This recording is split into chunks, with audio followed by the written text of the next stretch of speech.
Bonjour à tous et bienvenue sur le plateau d'Un cœur qui écoute, votre émission de spiritualité. Aujourd'hui, nous avons la grande chance de recevoir le frère Enzo Bianchi. Bonjour frère. Bonjour à tous. Merci beaucoup d'être présent, d'être venu du nord de l'Italie, du côté du Piémont. Là, vous avez fondé en 1965 la communauté œcuménique et mixte de Bosé. Vous allez nous raconter cela dans quelques instants. Nous profitons aussi de votre présence parce que vous venez de publier un livre aux éditions Salvator qui s'appelle « La vie et ses jours » où vous nous partagez votre façon d'apprivoiser la vieillesse, vous qui êtes né en 1943. Alors, avant de commencer cette émission, je vous invite à nous lire un extrait de texte de votre choix. La vieillesse n'est ni un territoire, ni une situation. Elle est un passage, une évolution, un mouvement et donc aussi un devenir. On a déjà dit qu'il n'existe pas une vieillesse, mais seulement des vieillesses, au pluriel, et surtout des hommes et des femmes devenus vieux, chacun avec son propre parcours et sa propre fin. Pourquoi avez-vous choisi ce passage spécifiquement ? Pour dire que dans le livre, je ne cherche pas d'écrire la vieillesse, mais une vieillesse réellement vécue. Ma vieillesse, c'est véritablement le récit de mes années après 70 ans. Jour après jour, avec les découvertes de l'affaiblissement, des peurs, des inquiétudes pour le futur, et aussi tous ceux qui se présentent comme une énigme et sur lesquels nous voudrions des réponses quand il n'y a pas de réponse définitive. Alors, ce texte, il nous dit que ce livre, ce n'est pas quelque chose de littéraire, ce n'est pas quelque chose d'abstrait, c'est une voie de vieillesse parcourue et de laquelle je cherche à donner un témoignage. Quand on regarde et quand on lit un petit peu les auteurs latins ou plutôt les philosophes grecs, se préparer à vieillir, se préparer à mourir, c'est très présent. Vous ne vous y étiez pas préparé depuis si longtemps que ça ? Alors je connais assez bien les auteurs latins et les auteurs grecs, mais franchement, j'ai toujours peur de faire de la littérature. Or c'est bien, mais c'est pas mon cas. Et à l'éditeur qui m'a demandé le livre sur la vieillesse, je dis oui, mais à une condition. La condition d'être fidèle à ce que seulement je vis et pas à des idées abstraites, littéraires, philosophiques. Alors c'est vrai que, surtout dans le monde grec, dans le monde païen, il y avait cet art de vieillir et de se préparer à mourir. Et dans la tradition chrétienne, on a beaucoup médité sur la mort comme la possibilité prochaine. Mais je crois que sans oublier ça, il faut toujours dire ici et maintenant je vis. Et c'est dans cet instant que je dois trouver l'éternité, maintenant et ici. Est-ce que vous faites partie de ces gens qui construisent, bâtissent et puis un jour se font rattraper par le réel, avec le corps qui coince un peu, la mémoire qui commence un petit peu à être moins performante qu'avant, et finalement vous vous découvrez un peu plus homme ? Mais je crois que dans toute ma vie, je cherchais toujours à écouter mon corps et écouter la vie et tout ce qui était à côté de moi. Alors la vieillesse ne m'a pas trouvé non préparé. Elle a trouvé simplement une autre manière que je devais assumer de vivre et de me comporter avec les autres. Ce n'est pas toujours très simple, quelquefois c'est aussi fatigant, car il faut exercer l'art de laisser la prise. Mais enfin, c'est possible et c'est quelque chose qui nous peut apporter une grande pacification dans notre vie. Est-ce que vous pouvez nous dire un mot sur le changement que ça a pu opérer dans votre relation avec Dieu ? Parce qu'on imagine qu'il y a peut-être davantage de temps de silence, peut-être des moments, comme vous disiez tout à l'heure, où il y a des énigmes, on ne sait pas complètement comment ça va se passer. On sait qu'on va rejoindre Dieu, mais le comment, on ne le connaît pas. Il y a de quoi avoir parfois un petit peu peur ou être un peu inquiet. Qu'est-ce que ça a changé, vous, dans votre relation à Dieu ? Alors, je dois dire que si je lis ma vie, mon passé, ma relation avec Dieu s'est toujours changée. Toujours. Le Dieu de mon enfance, c'était assez différent du Dieu de ma jeunesse. Le Dieu de ma jeunesse était différent du Dieu de mon âge mûr. Et maintenant encore, il y a un autre rapport avec Dieu. Très souvent, on pense qu'en devenant vieux, c'est plus facile de croire. C'est pas vrai. Les questions, elles se multiplient. Beaucoup de demandes, on les fait. Et c'est sûr que sur l'au-delà de la mort, ça reste quelquefois pas seulement du gris, quelquefois des ténèbres qui nous apparaissent et qu'on doit absolument chercher de déchiffrer, de comprendre et pas laisser qu'il nous parle à nos cœurs. Car quelquefois, les ténèbres cherchent à nous parler à nos cœurs et même à nous porter à perdre l'espoir, à perdre la confiance dans le futur. C'est un peu votre combat spirituel ? Oui, c'est le combat spirituel, surtout quand on est vieux. Ce n'est pas le combat contre les passions, comme quand on est jeune. On a le combat contre les peurs, contre les grandes questions, et surtout, quelquefois, le désespoir, la tristesse qui peut apparaître comme une possibilité qui entre dans notre quotidien. Alors, si on fait un petit tour dans le passé, on est dans les années 60, 1965, vous allez vous installer dans le nord de l'Italie avec comme une intuition de devoir créer quelque chose à cet endroit-là, de vie monastique, avec donc des hommes et des femmes, et aussi des orthodoxes, des protestants, des catholiques. Ça vous est venu comment ? Alors, il faut bien dire que je n'avais pas ce programme et ce projet. J'ai cherché à consentir à une vocation que je sentais en moi, et que c'était la vocation d'une vie monastique très simple. À ce moment-là, je me rappelle que je disais « Je voudrais vivre dans un monastère simple et actuel ». C'était tout. Et j'ai commencé comme ça tout seul. Et après, ils sont venus, et à un certain moment, ils sont apparus les femmes. Qu'est-ce que faire? Et mon père spirituel, il m'a dit oui, accueille-les. Et après, c'est arrivé une protestante. Et il m'a dit, accueille-le. Alors, j'ai plutôt consenti à la vie. Mais ce n'est pas que j'avais un projet d'une communauté œcuménique, une communauté hommes et femmes. C'est sûr que rien en moi était contraire à ça. Une vie œcuménique, je l'avais déjà fait. J'avais fréquenté longtemps le monastère orthodoxe de la Serbie, du Mont Athos. J'avais beaucoup de dialogues et de présences parmi les protestants vaudois du Piémont. Donc, mes pas, c'était dans le projet. J'ai toujours consenti à la vie. J'ai toujours plutôt obéi à la vie. Et je ne peux pas dire que j'ai projeté grand-chose. Alors, quand on regarde les fruits aujourd'hui, vous êtes à peu près 80. Vous êtes donc principalement à Bosé, oui, mais aussi un petit peu dans le sud de l'Italie, à Assise, je crois. Assise, en Toscane, près de Rome, et dans le sud, dans la Puglie. On a donc 4 fondations. Comme vous le racontez dans le livre, vous êtes un petit peu retiré. Vous êtes moins présent à diriger la famille. Ça a été un peu difficile ? Non, j'étais convaincu qu'on devait laisser la prise et je m'étais exercé à partir de 60 ans à laisser beaucoup de place de responsabilité. Ça, j'avais commencé déjà avant. C'est sûr qu'il n'est pas facile après, maintenant.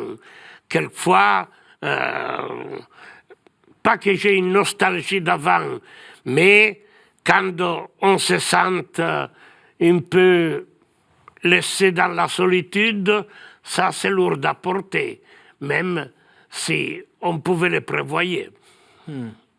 Quand vous regardez cette œuvre de Dieu, comment vous les expliquez sa présence à ce moment du siècle, à cet endroit-là?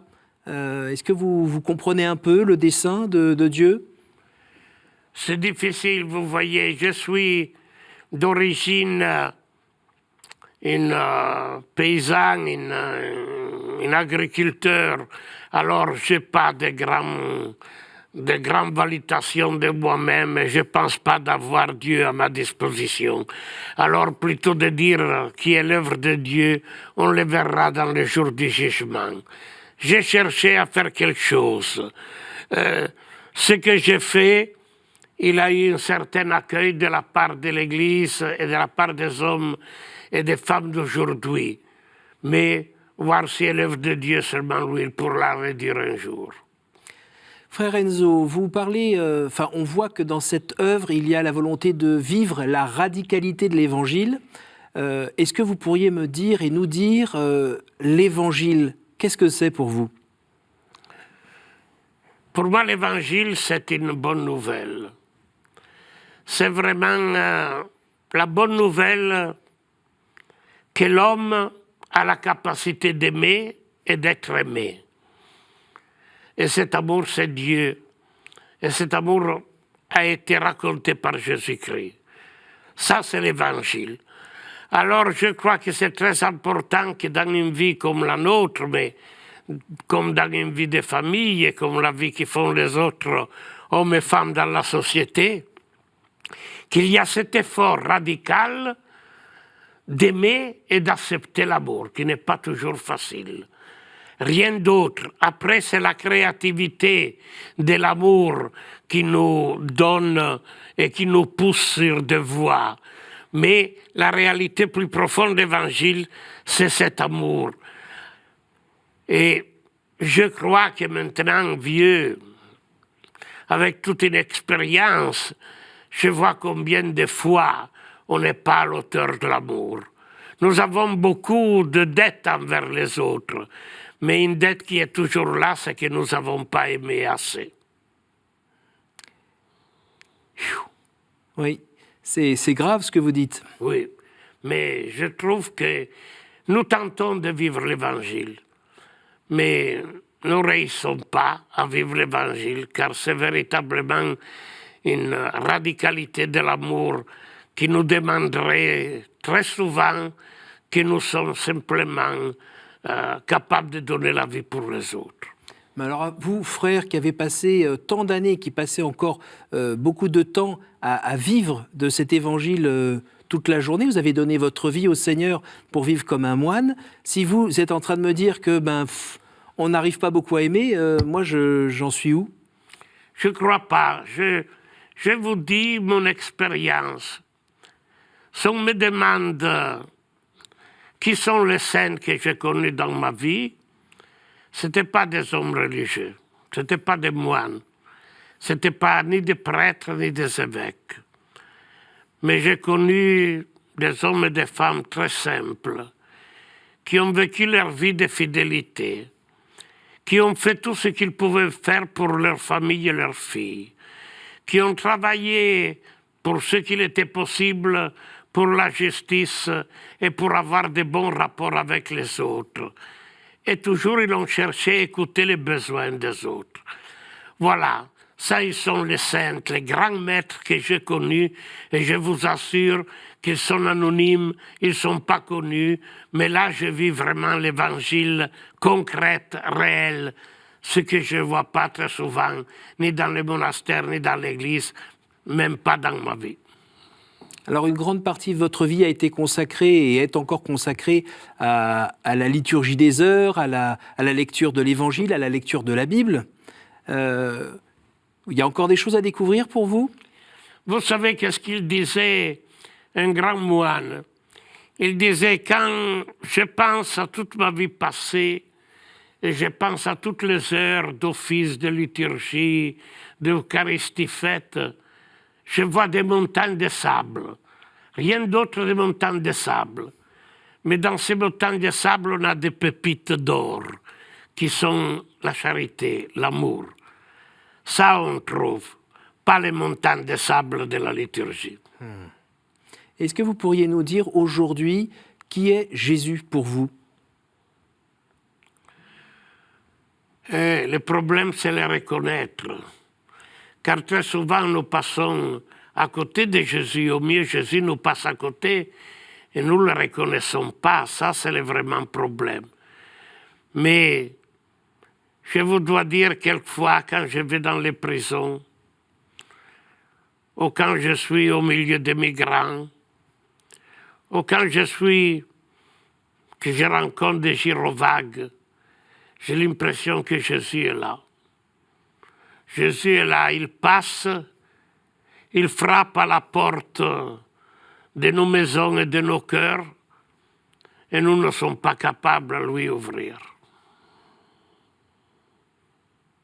Qu'est-ce que vous avez envie de dire aux personnes qui sont dans votre tranche d'âge et qui, elles aussi, gentiment, voient que le temps à venir, à vivre, est plus court que celui qu'elles ont vécu?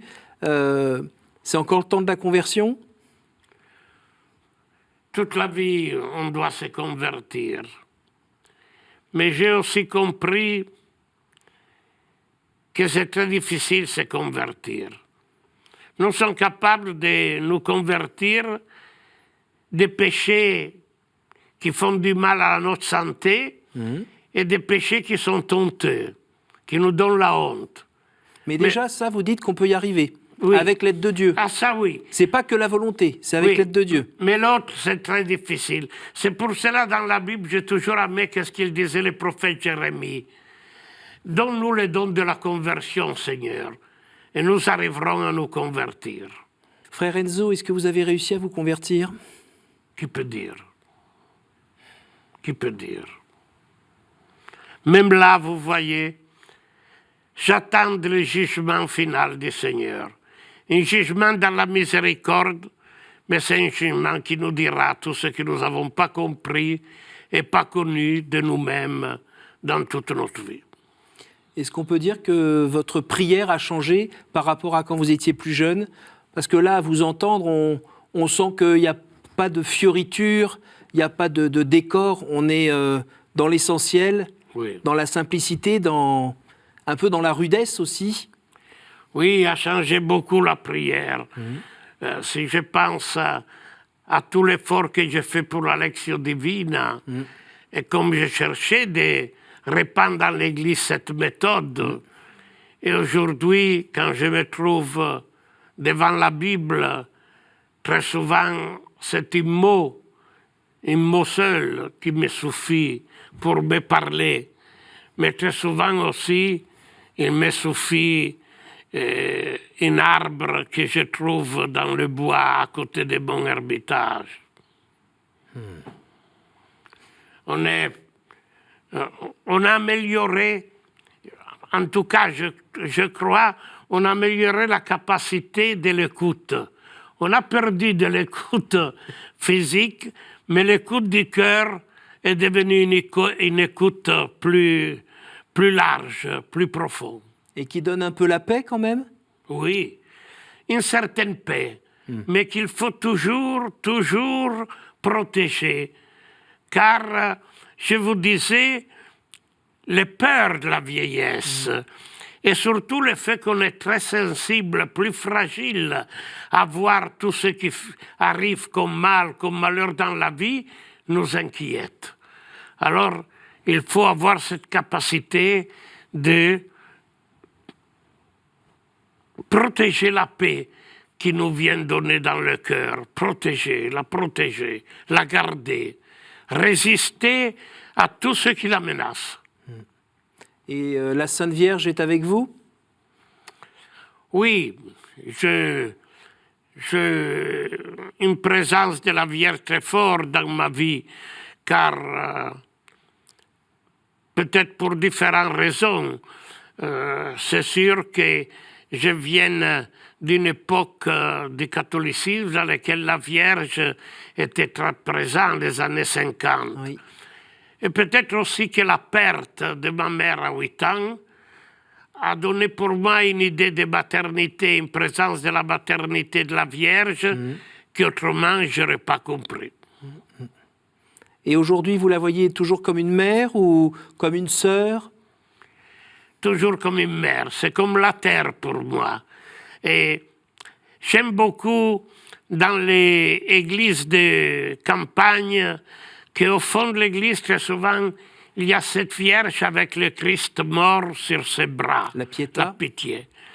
Et voilà, très souvent, je dis, mais j'espère que toi, Marie, toi, Mère Terre, Terre du ciel, tu puisses m'accueillir dans la mort dans tes bras, comme Marie a accueilli Jésus.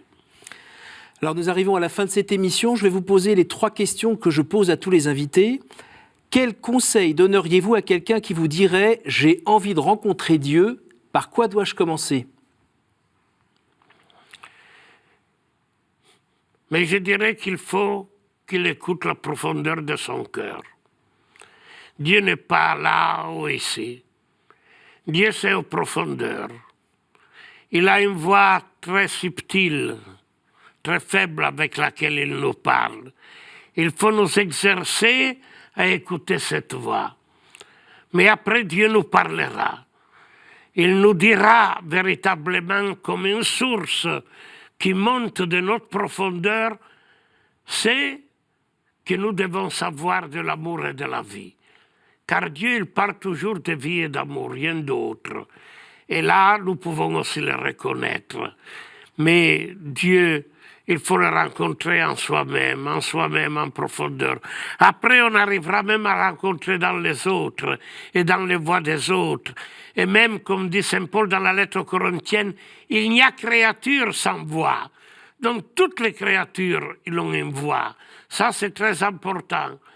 Mais la première voix de Dieu, c'est dans notre cœur, dans notre profondeur. Il faut l'écouter, il faut absolument la reconnaître, il faut la discerner. Elle est là présente, comme une source. Quel est votre héros, votre saint, la personne que vous trouvez admirable? Parmi les saintes. Mais je vous dois dire que j'ai toujours aimé beaucoup Saint Jean-Baptiste. Peut-être soit car mon nom de baptême c'est Jean, donné par ma mère. Peut-être aussi car je trouve que la vocation de Jean-Baptiste est extraordinaire. Il a été très obéissant à une vocation. Il a dit ce que le Seigneur lui demandait de dire. Et à la fin, il s'est vu démenti de tout ce qu'il avait dit. Et il a dit seulement, il a dû seulement s'abandonner au Christ et rien d'autre. Même s'il avait des difficultés à reconnaître dans le Christ celui qui lui-même avait annoncé. C'est une vie de faillite et d'abandon. Je l'aime pour cela. Au jour du jugement, qu'aimeriez-vous que Dieu vous dise, frère Enzo? Au jour du jugement, je vous l'ai dit, c'est un thème qui m'est très présent dans ma vie. J'attends des jugements dans la miséricorde et Dieu me devra dire, car j'ai conscience que dans la vie, je n'étais pas de la part des victimes, mais plutôt de la part de ceux qui font les victimes. Car je ne suis pas ni un affamé, ni un assoiffé, ni un prisonnier, ni un étranger, ni un malade. Et Dieu était pourtant là. Mais c'est aussi vrai que je dis quelquefois, après que le Seigneur il aura dit tout ce qu'il veut à moi, je lui poserai des questions. Et j'aurai aussi à lui à dire des choses. Oui, avec beaucoup de confiance, mais je lui ferai des demandes qui pour moi sont restées des demandes très lourdes à porter dans la vie. Lesquelles? Mais par exemple, la souffrance des innocents. Des hommes et des femmes que je connais qui n'ont jamais eu la possibilité de trouver un moment de joie dans leur vie. Je me demande pourquoi. Il me devra répondre. Merci beaucoup, frère. Merci d'être venu d'Italie pour nous transmettre un petit peu, on va dire, votre sagesse au moment où le soleil commence à descendre un petit peu. Merci beaucoup. Je rappelle que vous venez de publier un livre aux éditions Salvator qui s'appelle « La vie et ses jours ». Pour ceux qui veulent en savoir un peu plus sur le monastère de Bauzet, vous avez l'adresse qui se déroule en bas de l'écran. Voilà, merci à vous tous pour votre fidélité. N'hésitez évidemment pas à partager cette émission autour de vous grâce à notre site internet www.ktotv.com. Merci à vous tous et à la semaine prochaine.